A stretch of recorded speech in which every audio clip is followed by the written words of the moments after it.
Bonjour, merci de votre accueil, mais gardez vos applaudissements pour celles que nous allons accueillir dans quelques minutes. Vous le savez sans doute, il y a des gens comme ça à qui tout réussit, ou en tout cas qui réussissent beaucoup de ce qu'ils entreprennent.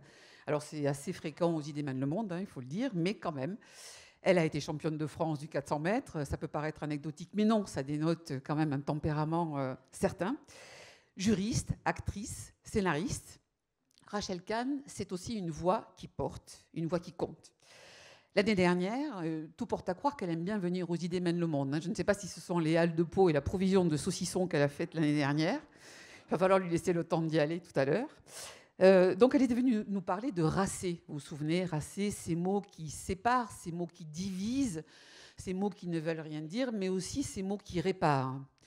Aujourd'hui, Rachel Kahn, elle vient nous parler de ces femmes qui se battent, qui résistent pour vivre, juste pour vivre. Rachel Kahn.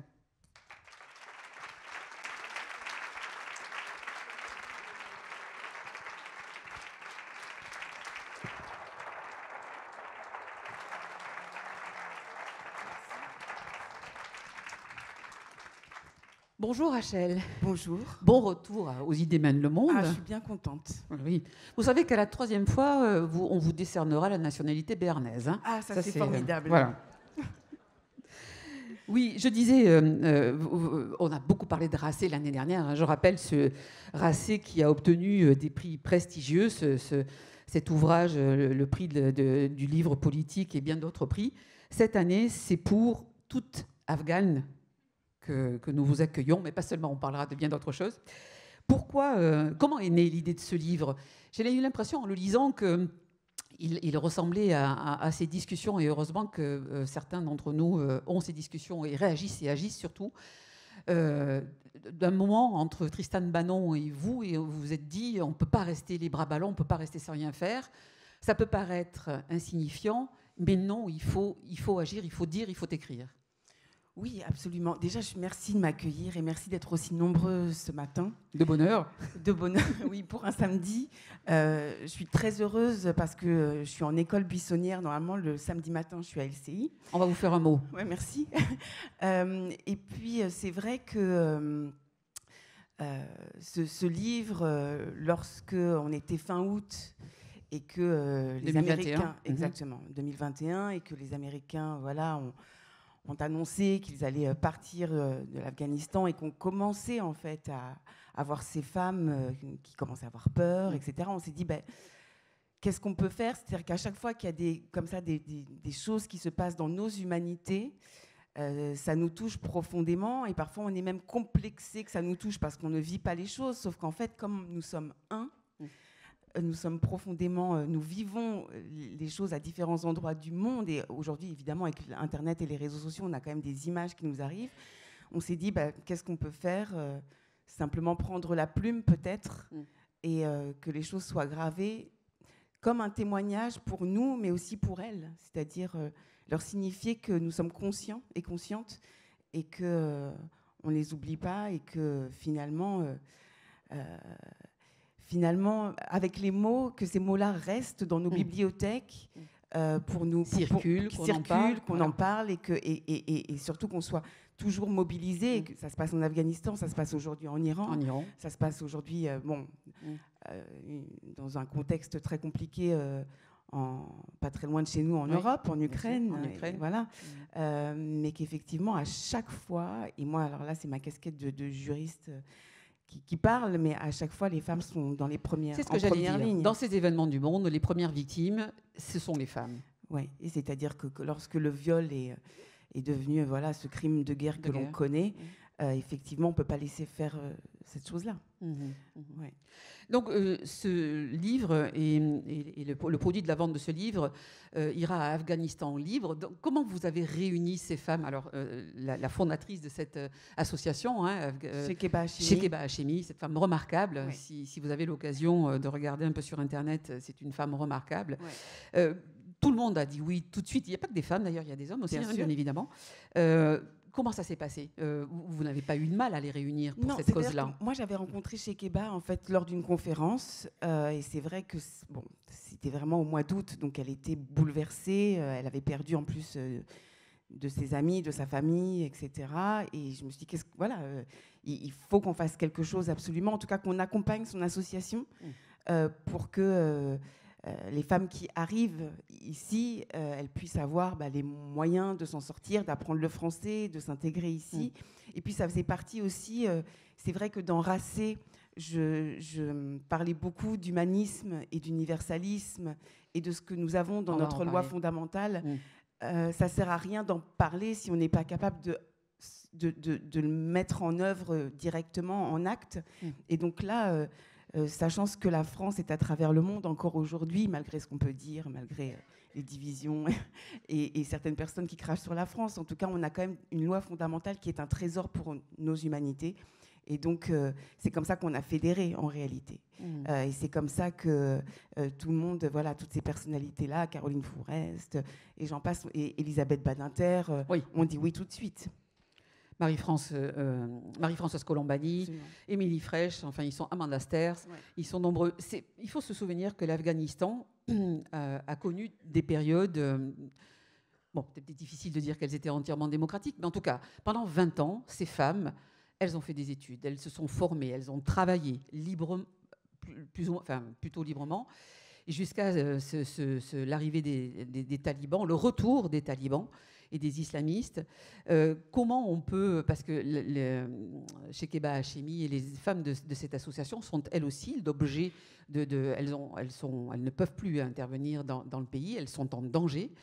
Et ces femmes-là, comment on peut agir à distance autrement que par le biais de ce livre? Nous, on peut agir tous, chacun d'entre nous ici. On peut, de toute façon, nous avons en parler, c'est agir. Mais bien sûr. Vous savez, souvent on dit les écrits restent et les paroles s'envolent. Alors peut-être que là, je prêche contre ma paroisse, c'est que j'écris, mais c'est surtout les écrits restent et les paroles s'envolent. C'est parce que les paroles s'envolent qu'elles sont précieuses. Ça veut dire que les paroles ont le pouvoir de voler. Donc elles sont plus fortes finalement que nous, humains, qui ne pouvons pas voler. Elles s'envolent pour pouvoir justement être circulées, comme vous l'aviez dit tout à l'heure.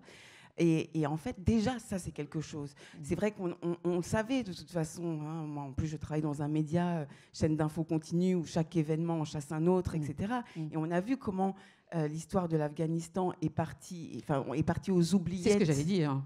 Et oui, complètement. Donc, continuer d'en parler et continuer de dire que voilà, il se passe l'Ukraine, il y a l'Iran, il y a l'Afghanistan, il y a ces femmes aussi, Boko Haram ou bien Daesh, dans le Sahel, en Afrique. Et puis là, avec Wagner, c'est encore autre chose encore, parce que Wagner aussi, ce qui s'y produit, c'est quand même affreux et détestable. En parler toujours et surtout main dans la main avec les hommes, parce que les hommes aussi se lèvent contre ces atrocités. Donc, en parler et puis se rappeler, nous, puisque c'est le thème de cette édition, Envie de vivre, ça me rappelle, en fait, évidemment, ce grand philosophe qui était Johnny Hallyday. Vivre pour le meilleur. Non, mais en fait, quand il dit dans sa chanson écrite par Jean-Jacques Goldman, qu'on me donne la faim, la soif, pour que je réalise de tout ce que j'ai, c'est parce qu'on a tout ça, nous, qu'on peut se battre encore plus fort et en tout cas donner cette énergie par la parole, par nos bouquins, par nos échanges entre nous, leur donner de la force. C'est déjà ça. Bien sûr. Et puis il y a ces associations avec ces femmes qui sont directement en lien avec elles, qui sont là pour communiquer avec elles ou les accueillir ici. Vous évoquiez il y a quelques minutes les États. Est-ce qu'on peut, là c'est à la juriste que je m'adresse, est-ce qu'on peut aller plus loin? On parlait de droit d'ingérence. Il y a quelques années, on a même évoqué le terme de devoir d'ingérence. Est-ce qu'on peut aller plus loin? Et qu'est-ce qu'on pourrait faire pour... parce que vous avez vu, les talibans, la communication aussi a changé en 20 ans. Ils s'achètent une conduite. Non, on va respecter, etc. Ce qui est évidemment totalement faux sur le terrain. Comment peut-on faire pour aller au-delà? À plusieurs niveaux. Bon, c'est vrai que le droit d'ingérence, ou le devoir d'ingérence, c'est un principe que j'ai à cœur, qui a été initié par Mario Bettati, Bernard Kouchner, et c'était mes professeurs en fait à la fac. Il y a au niveau international, donc l'application très concrète de ce droit d'ingérence ou ce devoir d'ingérence, et de se dire que finalement, par les principes fondamentaux universels, qu'il n'y a pas de relativisme culturel, qu'un viol à travers le monde, c'est un viol, Voilà. que empêcher les jeunes filles d'aller à l'école, c'est en fait les considérer comme des animaux, donc c'est une atteinte aux droits de l'homme. Donc cette application réelle du droit international, vous savez, en droit international, il y a des principes qui sont plus que fondamentaux, ce qu'on appelle les normes du jus cogens, c'est-à-dire des principes qui, quel que soit le lieu, quel que soit le temps, doivent être appliqués. Et notamment en fait, de condamner toute forme de dégradation et de traitement inhumain de ces femmes. Ensuite, donc ça c'est au niveau international. Ensuite, au niveau national, c'est vrai que moi je me bats, et on est plusieurs aussi à se battre, par rapport à ce relativisme culturel qui nous met en danger. C'est-à-dire qu'être féministe, c'est véritablement cela, se battre contre des différences de traitement entre les hommes et les femmes, mais partout dans le monde et jusqu'en France. Et notamment, puisqu'il y a un mot qui est complètement gros mot aujourd'hui, c'est le mot du voile. On ne peut pas considérer que le voile, qui est un instrument politique, de séparation entre les hommes et les femmes et de dégradation, on ne peut pas considérer aujourd'hui que ce soit un choix libre ou que ça embellisse les femmes. C'est un objet politique de déshumanisation des femmes. C'est la question que j'allais vous poser. Évidemment, il y a ce combat à mener en faveur de ces femmes et jamais on ne sera trop fort, les cris seront trop forts pour les aider. Mais il y a aussi des combats que vous menez, y compris sur le territoire national, avec celles ou ceux que l'on appelle les néo-féministes et qui vont jusqu'à, je poursuis un peu votre propos, c'est ce que vous dites, à considérer que finalement le voile et la burqa, c'est traditionnel, c'est culturel. C'est vraiment, c'est aberrant. Déjà, oui, mais combattre entre féministes, c'est pas entre féministes. Là, on n'est pas dans le féminisme en fait. C'est vrai que on n'est pas du tout dans le féminisme. Le féminisme, c'est l'égalité des droits, l'égalité devant la loi, de la justice, etc. Et ça, c'est des données objectives. Le relativisme culturel, celui qu'on tente de nous imposer, en fait, il est plus de l'ordre là d'une forme de victimocratie, c'est-à-dire comment on va montrer nos blessures au monde pour finalement obtenir des privilèges, une forme de relativisme comme ça, qui au fond nourrit une forme de culpabilité, que ce soit par rapport à la couleur de la peau, que ce soit par rapport à l'histoire, que ce soit par rapport au sexe, et finalement qui revient à un ancien régime. Donc moi, ce que vous appelez les néo-féminismes, là, c'est plutôt un dogme, c'est une idéologie qui attaque notre démocratie, nos lois fondamentales, et qui voudrait dire, parce que vous êtes femme, finalement, vous bafouez la laïcité, vous bafouez l'état de droit, puisque vous pouvez envoyer aux oubliettes un homme parce qu'il est homme, simplement parce qu'il est, et que vous n'êtes jamais coupable parce que vous avez une couleur de peau des gens qui ne sont pas coupables, quoi que vous fassiez. Ça, c'est pas possible. C'est-à-dire que là, on remet en cause ce qui s'est passé pendant la Révolution française et pendant nos Lumières. Donc, voilà, c'est un combat qu'il faut mener. Je pense qu'il faut être très vigilant par rapport à ça. Et surtout, il y a deux choses contre lesquelles il faut se battre, mais intérieurement. Son autocensure, et c'est pour ça que nos paroles sont importantes à tous, vraiment. L'autocensure est très dangereuse parce que cette culpabilité nous empêche de parler. Mais lorsqu'on relit la Constitution, moi j'ai une passion, j'ai dit beaucoup Constitution, mais j'ai une passion pour ce texte en fait, et notamment pour son préambule avec cette Déclaration des droits de l'homme et du citoyen. Notre Constitution, être vraiment, là pour le coup, droit dans ses bottes par rapport à notre loi fondamentale, la laïcité, c'est un émerveillement, c'est un trésor, c'est ce qui permet de nous émanciper, c'est ce qui nous permet d'écrire, c'est ce qui nous permet de vivre, et c'est ce qui nous donne l'envie de vivre aussi. Et donc ça, il ne faut pas du tout lâcher là-dessus, il faut être très tranquille par rapport à ça et pas se laisser déborder, et notamment par une espèce de colonisation américaine de la pensée qui nous sépare très profondément et qui nous empêche de nous exprimer. Vous savez, ces femmes-là qui parlent de ce relativisme, de ces histoires de voile qui nous séparent, etc., elles jouent un jeu très pervers parce qu'au fond, elles se disent lutter contre la colonisation alors qu'elles nous colonisent la pensée. Bien sûr. Et elles se disent contre toute forme de domination alors qu'elles s'imposent en dominatrices de toutes les femmes. Bien sûr. On est dans une démocratie. Les femmes qui nous représentent, c'est celles pour lesquelles on a voté. Moi, je pense à certaines personnes qui, parce qu'elles sont noires, se disent qu'elles représentent tous les noirs de France. Ben non, en fait, on est dans une démocratie. Donc, moi, les personnes qui me représentent, c'est François Bayrou. Genre, voilà, ce sont nos élus. Et c'est pas autre chose. J'ai un peu digressé par rapport à votre question, mais c'est pas du tout, parce qu'effectivement, on ouvre largement le spectre, effectivement. Et j'ai envie de dire que ces combats ne devraient pas avoir lieu. C'est-à-dire qu'effectivement, l'universalisme, on ne devrait pas avoir à se battre pour faire triompher l'universalisme. C'est quand même ça qui est... Ce qui est dingue, c'est qu'en fait, on n'a pas fait attention. On n'a pas été vigilant. Ouais. On n'a pas été assez précis. On n'a pas été. J'ai l'impression de tourner le dos à une partie du jeu. Il y a des écrans où on vous voit bien de face. D'accord, ne vous inquiétez pas. D'accord. On n'a pas assez rappelé que la laïcité, par exemple, n'est pas une opinion. La laïcité est un principe fondamental. C'est pas je suis pour, je suis contre. Non, c'est dans la Constitution. On n'a pas assez dit, et le problème, c'est qu'on s'est laissé en fait avoir parce qu'on pensait que c'était acquis. Et donc, quand on entend aujourd'hui que l'humanisme et l'universalisme, ce sont des manières de penser qui sont racistes, alors ça, c'est le pompon, quoi. C'est-à-dire que là, moi, les bras m'en tombent. Et c'est entré comme ça, et notamment insidieusement par rapport, enfin, notamment sur nos jeunes générations, où finalement, ça a été martelé dans certains réseaux que l'universalisme était raciste. Et là, on a un problème de connaissance, en fait. On a un problème, comment on transmet à nos plus jeunes notre bibliothèque. Le fait que nous, en tant qu'êtres humains et en tant qu'auteurs, et moi, c'est mon papa qui me le rappelait, notre origine, c'est la bibliothèque. Notre origine, ce sont nos livres. Et c'est pas autre chose. Et ce sont nos livres depuis tous ces siècles-là. Donc voilà, nous avons un nombre de pages qui est quasiment infini en nous. Et c'est ça, en fait. Et c'est ça qu'il faut marteler.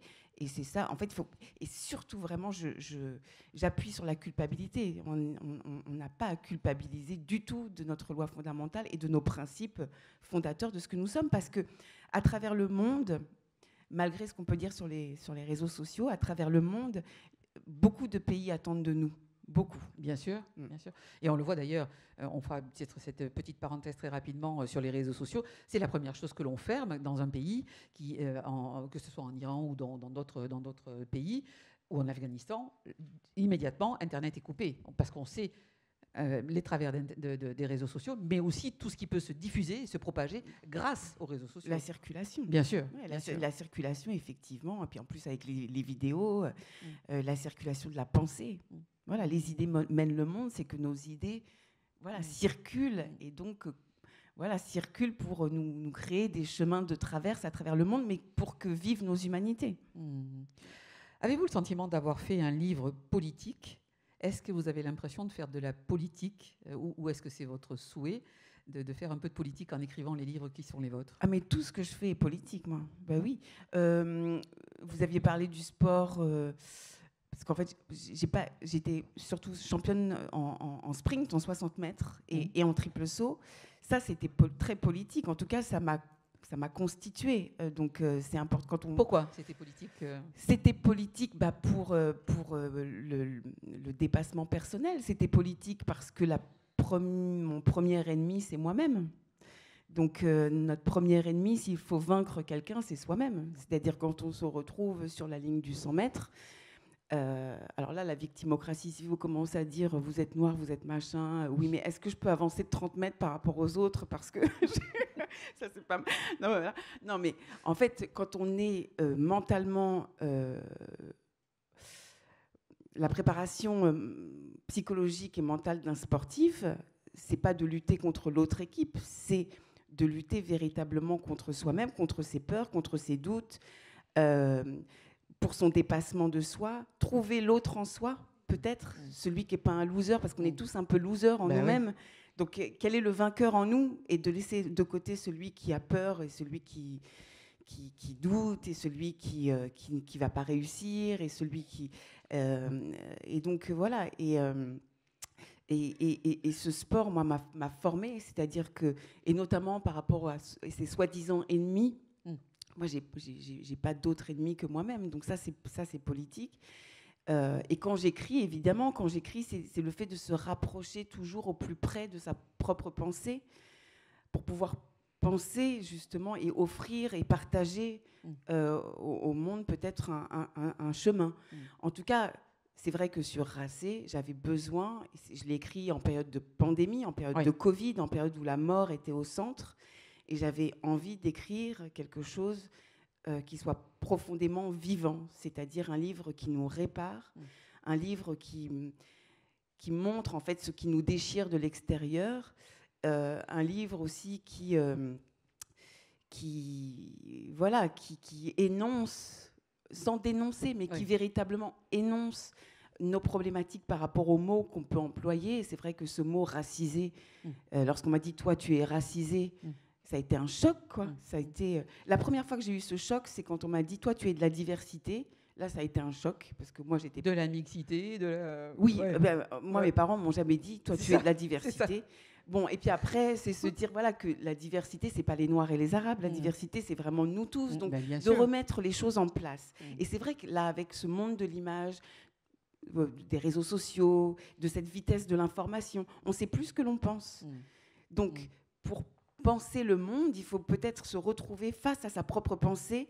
Et c'est en ça que je me retrouve beaucoup avec François Bayrou, se retrouver avec là, pour le coup, prendre ses doutes et savoir ce que l'on pense véritablement pour pouvoir, effectivement, dans ce que l'on va penser et ensuite dans ce que l'on va faire, trouver des choses politiques, donc pour réparer notre société. Oui, moi, je suis très politique.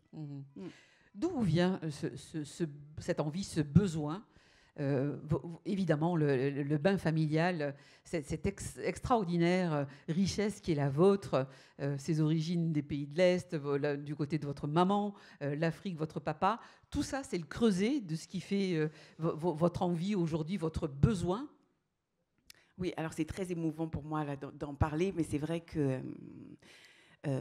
voilà, moi j'ai eu la chance, c'est vrai, de rencontrer mon grand-père et mes grands-parents qui sont revenus d'Auschwitz, donc qui sont revenus de l'horreur, qui n'avaient pas de mots en fait pour le dire. Donc ils m'ont vraiment transmis dans le silence, comme pour beaucoup.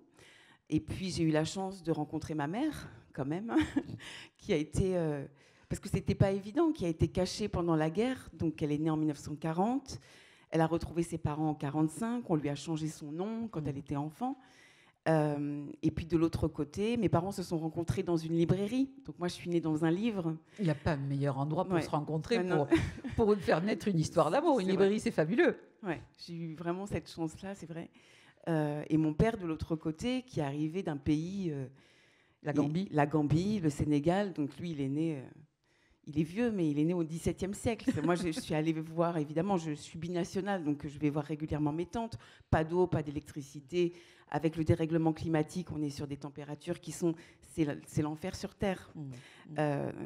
C'est l'enfer sur Terre. C'est pour ça que lorsqu'on a des gens qui militent ici, en fait, ils ne savent pas de quoi ils parlent en réalité, hein, qui se collent sur les... Ils se collent sur les tableaux en jetant de la soupe et de la purée, sauf qu'en Gambie...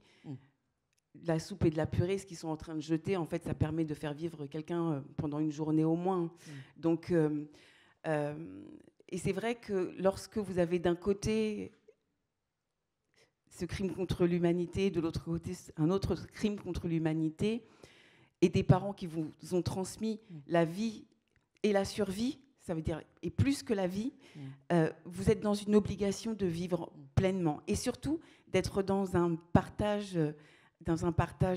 entier avec les gens que vous pouvez rencontrer dans la relation de l'autre. Et quelles que soient les personnes, moi je rencontre tout le monde, que ce soit les extrêmes, les artistes, les écrivains, les médecins, les scientifiques, Voilà, je vais en détention, voir des gens qui ont été complices du terrorisme. Je vais partout. Vous rencontrez même Marine Le Pen. Bien sûr, mais surtout, parce que c'est très important. Ça, c'est fondamental pour pouvoir savoir où elle se trouve, pour pouvoir continuer d'écrire. Et surtout, moi, ce que je déteste, c'est ces formes d'identité carcérale qui vous empêchent d'aller vers l'autre, qui enferment, et surtout qui vous empêchent de penser. Parce que dans un entre-soi, les histoires des réunions en non-mixité, là, on est dans une énergie morbide, on va mourir. Totalement. Donc avec des clones de nous-mêmes. Moi, je suis née dans cette famille où personne ne se ressemble, où mon père et ma mère ne se ressemblent évidemment pas. Bon, ça, c'est normal.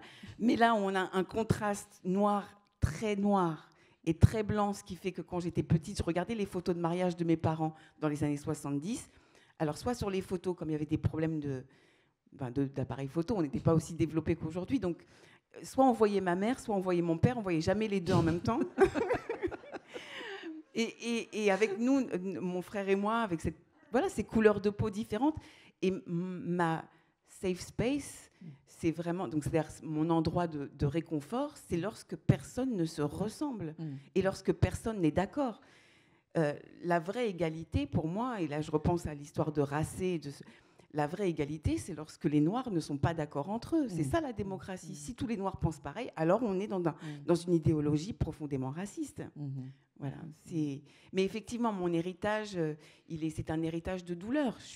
Je suis le fruit de douleurs profondes de l'humanité, ça c'est sûr. Et surtout, ce qui est intéressant dans ce que mes parents m'ont transmis, c'est cette intolérance.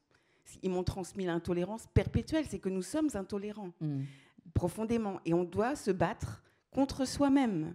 Lorsque ma mère est arrivée avec un monsieur tout noir pour le présenter à mes grands-parents.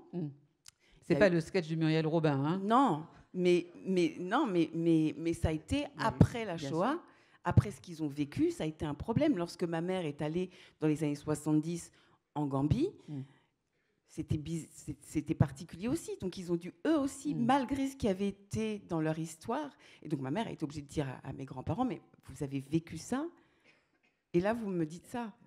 Et donc après, c'était formidable. Moi, je sais que d'entendre l'accent yiddish de mon grand-père et l'accent gambien, wolof, sérère de mon père, et ce dialogue entre eux, d'avoir ces tonalités différentes en langue française, c'est bouleversant. J'en garde un souvenir. Vraiment, je suis très émue d'en parler.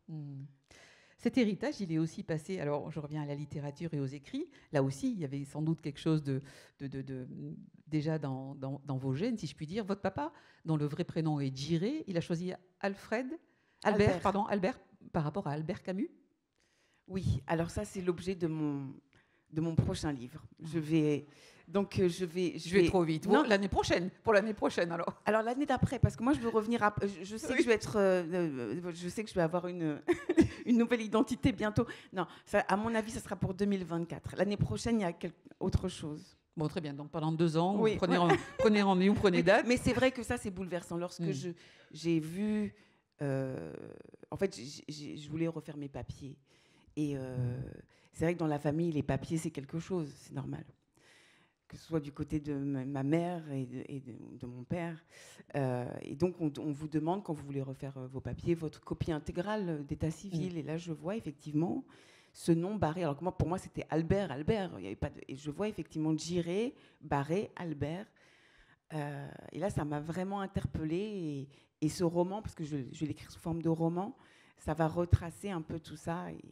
Et effectivement, Albert Camus. Mais Albert Camus pour une raison précise, et ça, je ne vous le dis pas encore. Il va falloir attendre 2 ans. Ça va être long, Rachel, ça va être long.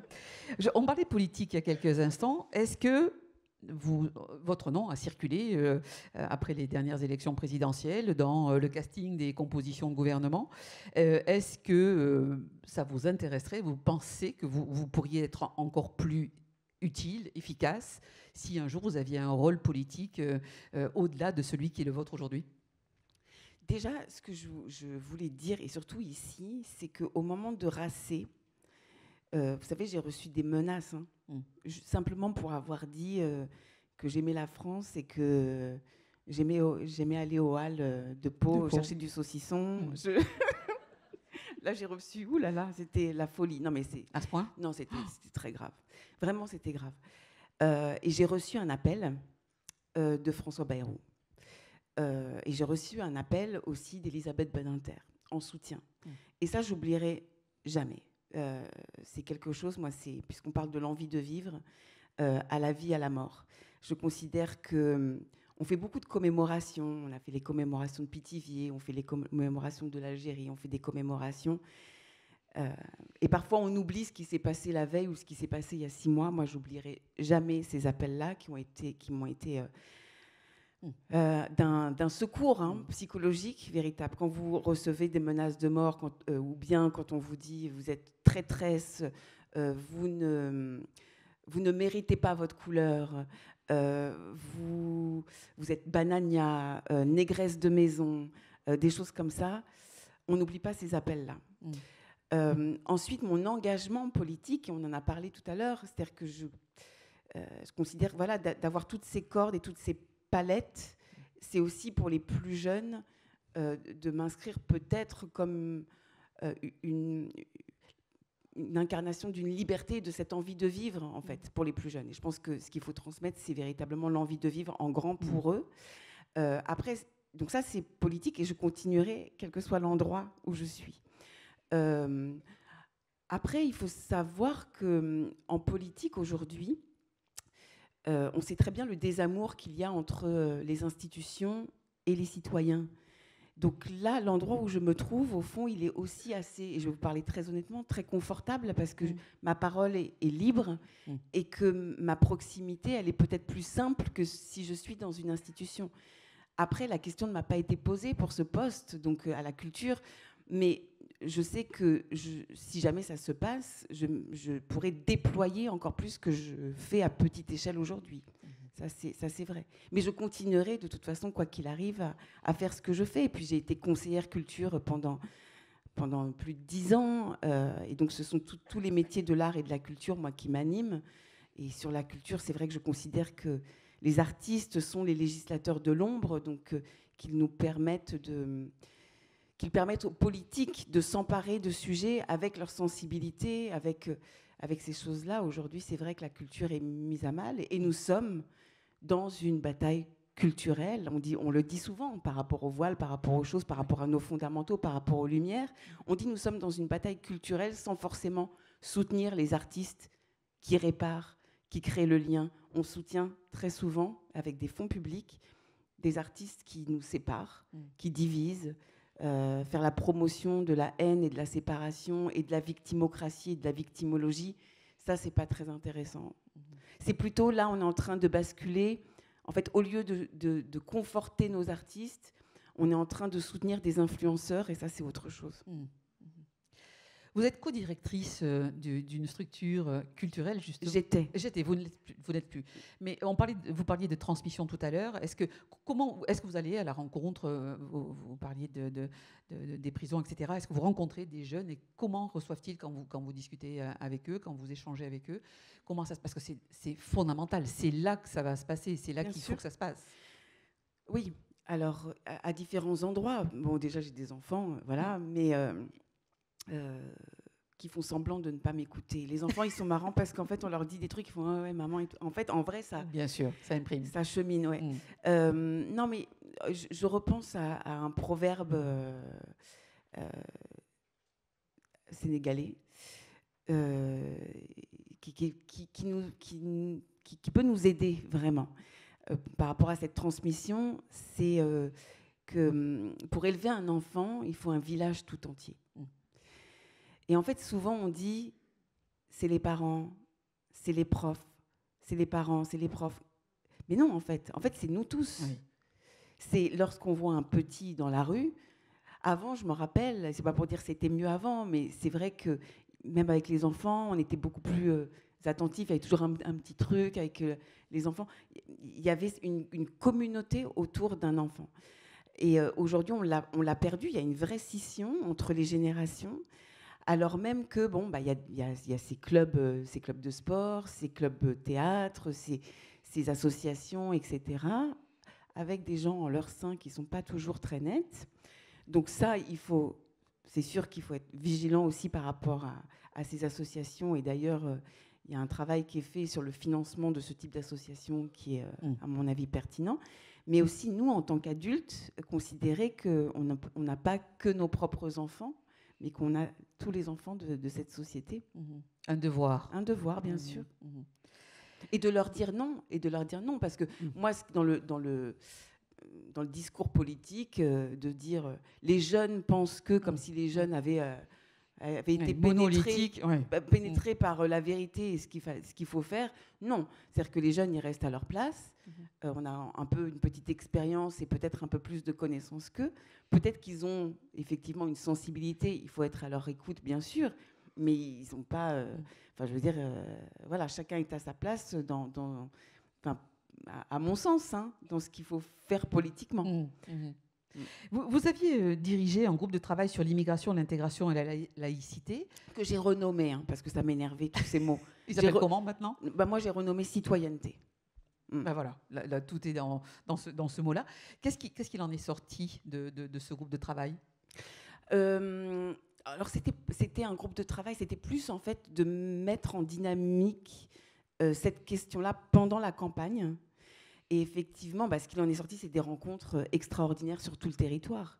C'est vrai que lorsque je suis allée beaucoup dans les clubs de sport, mais aussi travailler avec les artistes dans toutes les régions en fait, de France. Et donc, on est aujourd'hui très, très connectés dans nos projets. Et on a pas mal d'idées à mettre en place, notamment sur l'art et la création. Moi, j'adorerais que... justement, par rapport à ces adultes et à la transmission, qu'on ait soit un sportif, soit un artiste qui soit comme un artiste ou un sportif associé à chaque établissement scolaire, par exemple, pour transmettre cette citoyenneté et faire comprendre que cette citoyenneté est un trésor. On revient à ce qu'on disait, finalement, là aussi, c'est le devoir de tous. Complètement, bien sûr. Mais c'est comme l'environnement. Très souvent, on dit, voilà, l'environnement, ou même pendant le Covid, chaque geste compte, etc. Pour la citoyenneté, c'est pareil. Chaque geste compte, chaque mot que l'on prononce compte. C'est pour ça que moi, je m'attache au mot d'enracer, ne pas prononcer n'importe quoi, parce que justement, les paroles s'envolent. Et puis, chaque geste, effectivement, voilà, moi, là, j'ai une expérience avec une nouvelle libraire. C'est vrai que j'ai rencontré... l'année dernière ici, elle me dit, elle est venue en dédicace l'année dernière et elle me dit oui, je suis scientifique et j'hésite à monter ma librairie et voilà, je me suis permise de lui dire mais foncez et aujourd'hui elle a un stand ici, je trouve voilà, c'est bouleversant. C'est génial. Si on peut impulser à chaque personne, voilà. En tout cas, il y a une nouvelle librairie qui s'est créée ici. Et c'est à noter parce qu'effectivement, c'est pas souvent ce genre entre guillemets, de commerce de lieu qui se développe. Redonner du sens aux mots, vous avez parlé de citoyenneté. Là aussi, ça passe par ce travail de pédagogie, de rencontre, comme on fait aujourd'hui. Parce que les mots, vous le disiez d'Enracer, il y a ces mots, effectivement, et en vous lisant, combien de fois l'a-t-on entendu, ce vivre ensemble, ce mot fourre-tout d'ailleurs, que vous désignez de fourre-tout. Ce travail... Ce sera sans cesse, c'est un tonneau des Danaïdes, mais il est là aussi aujourd'hui. Michel Fugain, je n'aurai pas le temps. Oui. Ouais, je n'aurai pas le temps de tout faire. Oui, mais c'est ça, c'est un travail de toute une vie et qui sera, je l'espère, repris par les autres qui vont arriver après. Et moi, je suis heureuse, en fait, que le titre, ce soit « Envie de vivre », parce que vivre, ça veut dire ensemble, ça veut dire partager. C'est Romain Gary qui disait on ne peut pas vivre sans aimer. Enfin, beaucoup l'ont dit, mais notamment lui dans Gros Câlin. Vivre, c'est aimer, donc c'est partager, et donc c'est être ensemble. C'est effectivement ces mots. En fait, c'est parce qu'il faut se méfier des mots qui font bien. C'est comme s'il y avait des figures imposées de mots qu'il fallait dire, mais qui nous empêchent d'agir. Là, c'est envie de vivre. Alors que vivre ensemble, c'est un mot qui n'est pas conjugué. Le vivre ensemble, donc ça veut dire que si c'est pas conjugué, il n'y a pas d'action derrière. En plus, on ne sait même pas comment l'écrire, s'il faut mettre un trait d'union, pas de trait d'union. Et pourtant, c'est important, un trait d'union. C'est ça, c'est très, très symbolique et qu'on ne sache pas s'il y a un trait d'union à vivre ensemble ou pas. En tout cas, vivre, c'est toujours ensemble. Et il faut savoir incarner ces mots. c'est pour ça que mon métier aussi de comédienne m'aide beaucoup au quotidien.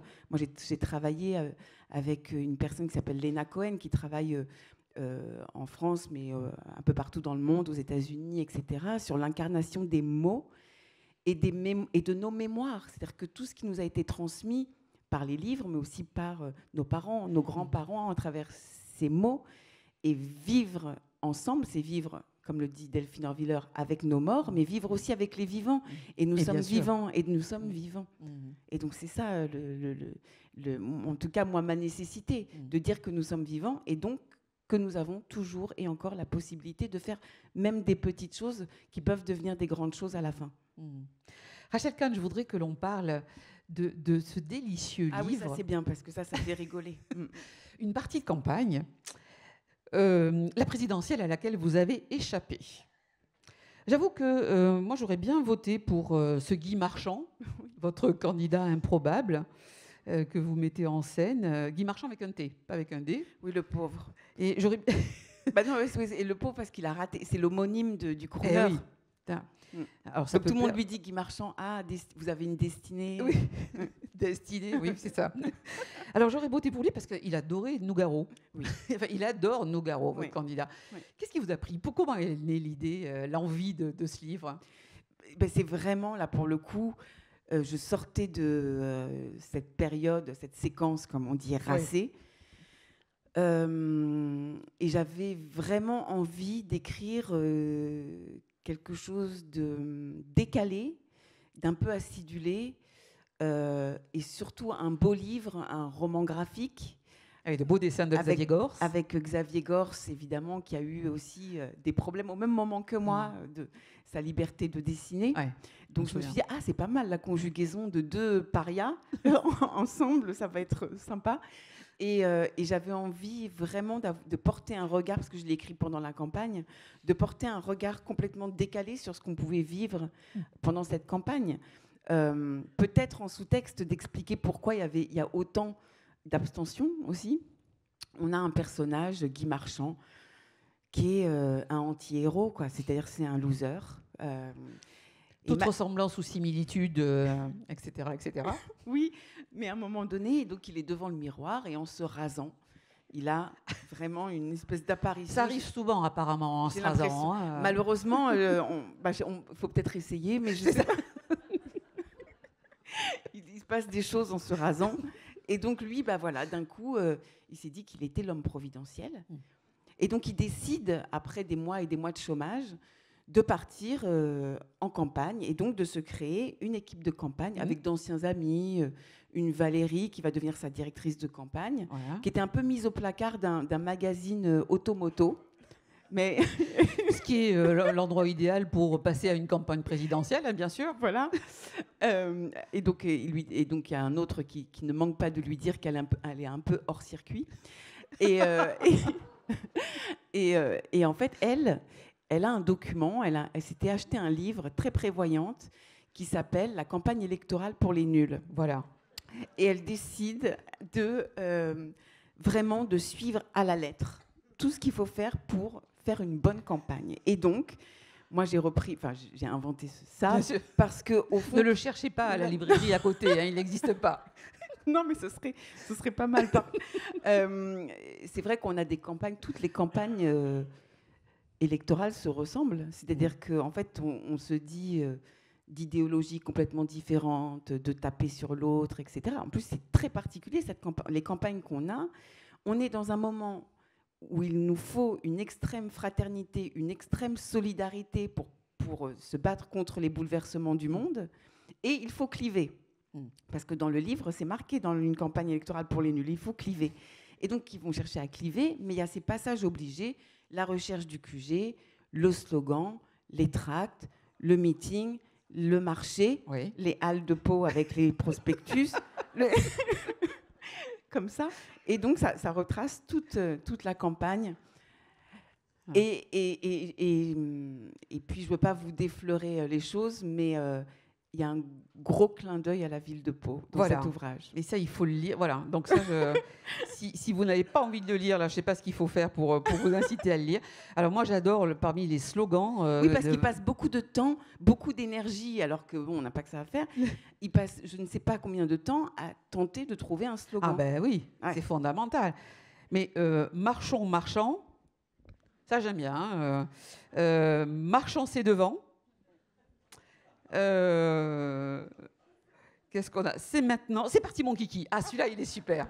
Celui-là, si on pouvait le garder, franchement, vous devriez le déposer. Vous avez dû, évidemment, c'est une écriture jubilatoire, c'est un grand plaisir, c'est un bon moment qu'on passe. L'écriture, pour vous, alors on revient à envie de vivre, mais pour vous, c'est un élément vital, l'écriture, non? Oui, bah oui, surtout qu'avec l'écriture, on peut tout faire. La On preuve, est dans une la preuve. on est dans cette liberté totale. En fait, on expérimente la liberté. C'est-à-dire que d'un côté, on peut écrire des choses, voilà, très sérieuses, poussées. Aller trouver sa pensée aussi, parce que parfois, on ne sait pas du tout ce qu'on va écrire. Oui. On a une idée, mais en cherchant les mots précis, trouver vraiment quelque chose. Parfois, il y a des choses qui apparaissent comme ça. Moi, dans l'écriture, par exemple, j'ai compris dans mon premier roman que ma mère a été cachée pendant la guerre, donc. Et en fait, j'ai compris qu'elle m'avait fait de cette couleur de peau-là pour que ma peau soit ma cachette. J'ai compris ça, mais c'était... Et donc, je l'ai appelée, je dis, mais maman, est-ce que... en fait, tu as choisi papa pour qu'on soit comme ça, métis et tout ça. Elle m'a dit, tu sais à quel point j'aime ton père. Et mes parents sont ensemble et c'est vrai que c'est trop beau. J'aime éperdument ton père, mais je crois que oui. Donc, on trouve ça dans l'écriture et dans le même mouvement, on peut écrire « C'est parti mon kiki ». Voilà. C'est une formidable envie de lire et envie de vivre que vous nous proposez aujourd'hui, Rachel Kahn. Merci beaucoup. Merci à vous. Et à l'année prochaine. Ouais.